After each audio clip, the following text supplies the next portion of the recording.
impressive tablet first 2-in-1 laptop, the MateBook E. The OLED screen is the highlight, but the device is also well built and has good cameras, microphones, and speakers. The lack of ports and the battery life are the main letdowns. The MateBook E 2022 from Huawei is a 2-in-1 Intel-based device with a 12.6-inch tablet and an attachable keyboard with a kickstand. The company used Microsoft Surface Pro line, which is presently at Surface Pro 8, as a baseline for this Windows 11 2-in-1, as well as other top OEMs. The Core i3 edition of the MateBook E with 8 GB of RAM and 128 GB of SSD storage costs €649 in Europe. The MateBook E's standout feature is its brilliant OLED display, the first on a tablet from Huawei. This display, together with support for Huawei's optional second-generation M Pencil, make the MateBook E a fantastic tool for note-taking and creative content production applications. Huawei's super device technology, which enables connectivity to and communication with a variety of the company's other devices, is supported by the MateBook E, which runs Windows 11. The MateBook E tablet has a dimension that is 306mm wide by 215mm deep when it is in landscape mode.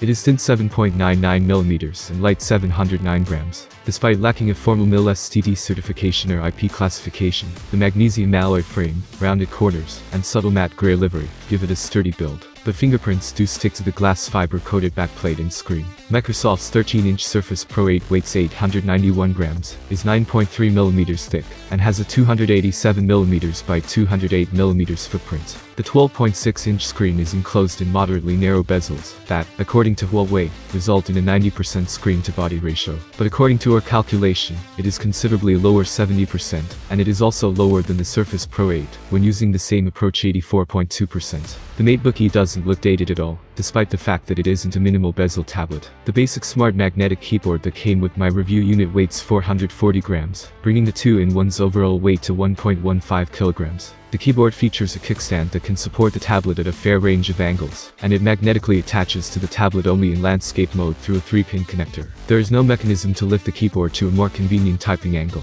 It just rests flat on a table or desk. The tablet lacks an incorporated kickstand, unlike many other 2-in-1 devices, hence it is not self-supporting. The MateBook E is a handheld device solely in tablet mode. In addition, I had the Huawei M Pencil second version, a €99 add-on. This stylus includes 4096 pressure levels, tilt sensitivity, a 2 ms delay, and wireless charging when magnetically fastened to the tablet's top right edge. Instead of the most recent 12th generation chips, the MateBook E is powered by 11th generation Intel Core processors. Core i3 to 1110 G4, Core i5 to 1130 G7, and Core i7 to 1160 G7 processors are available in a variety of configurations, with 8 or 16 GB of LPDDR4X RAM, and 128, 256, or 512 GB of PCIe NVMe SSD storage. The Core i3 model has integrated graphics, whereas the Core i5 and i7 CPUs include Iris Xe graphics. My evaluation unit had the smart magnetic keyboard and the M Pencil 2nd Gen,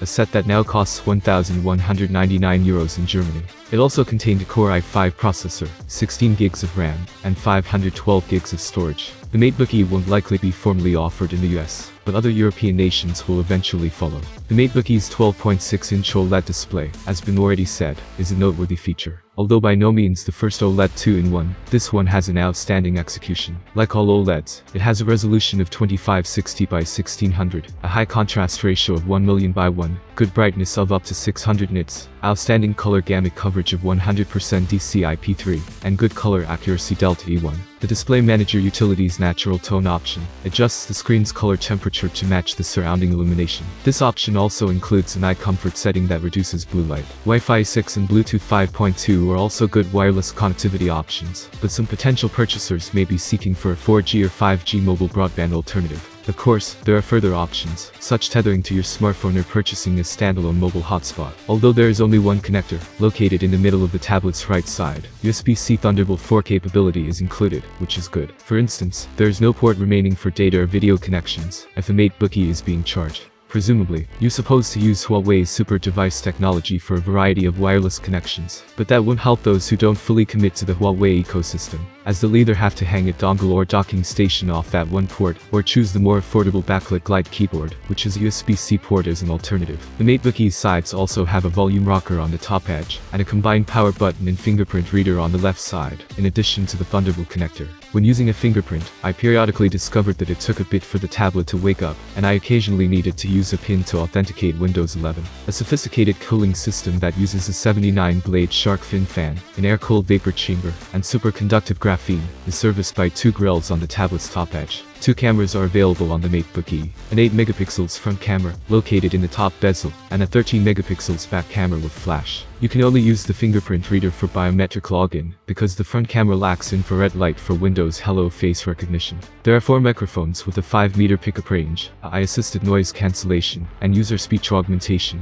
in addition to 4 speakers. The latter produce good quality music with an appealing bass and treble balance, and no distortion at maximum volume. The MateBook E's audio and video subsystems work together to offer it a capable platform for video calls. The arrangement of the included smart magnetic keyboard is logical, and features a row of half-height FN keys above the primary array. The 1.3mm travel of the keys is accompanied by a quiet but audible click that adds to the tactile feedback. Below the keyboard is a respectably sized touchpad with an integrated NFC detecting area, and support for multi-finger motions. The MateBook E's 11th generation Intel Core i5-1130 G7 processor and 16 gigs of RAM produce nearly comparable GeForce 5 CPU results to Microsoft's Core i5-1135 G7 Surface Pro 8. However, on the GeForce 5 GPU benchmark, the MateBook E trails the Surface Pro 8 by 19%, failing to match it. For the MateBook E, we also obtained an average result of 78.8 frames per second, using Cinebench R15's OpenGL test. The 512 gigs NVMe PCIe 3.0 SSD in the MateBook E produce maximum transfer rates of 2.13 GB per second write, and 3.07 GB per second on the AutoDisk benchmark read.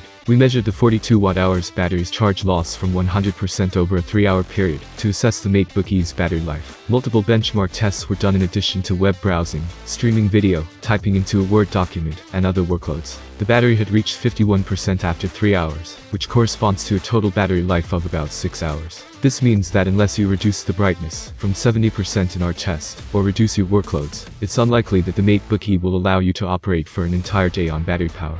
After using the included 65-watt charger for 15 minutes, 30 minutes, and 45 minutes, we observed an increase in battery life from 51% to 64%, 76%, and 89%. The MateBook E's outstanding OLED display, which is as brilliant, sharp, and colorful as you could want, is by far a standout feature when in use. Although both modes use more power, you can choose sRGB or DCI-P3 in the Display Manager utility if necessary. I typically use the screen in its native mode. The M Pencil stylus feels balanced in the hand and is lightweight. Because the MateBook E is too thin for on-device storage, it instantly pairs with the tablet, and the magnetic attachment with wireless charging is a nice workaround. Although double-tapping the hidden touch key right above the stylus tip to activate Windows 11 snipping tool was a bit hit or miss for me. The stylus worked nicely for taking notes in OneNote. Although others may feel differently, I found the smart magnetic keyboard to be responsive and comfortable to use, and I didn't mind that it was flat on the desk when I was typing. The MateBook E is not actually lappable in this setup, like all kickstand devices are. To fix this, you'll need the Glide keyboard, which is not currently available. Using the MateBook E and the P50 Pro smartphone, we tested Huawei's super device technology. Wi-Fi, Bluetooth, and NFC had to be enabled on the phone and tablet, and Huawei PC Manager had to be launched on the MateBook in order to connect the two devices. A link was established when the phone was placed close to the tablet's touchpad. Once established, the MateBook displayed the phone's display, allowing for full control.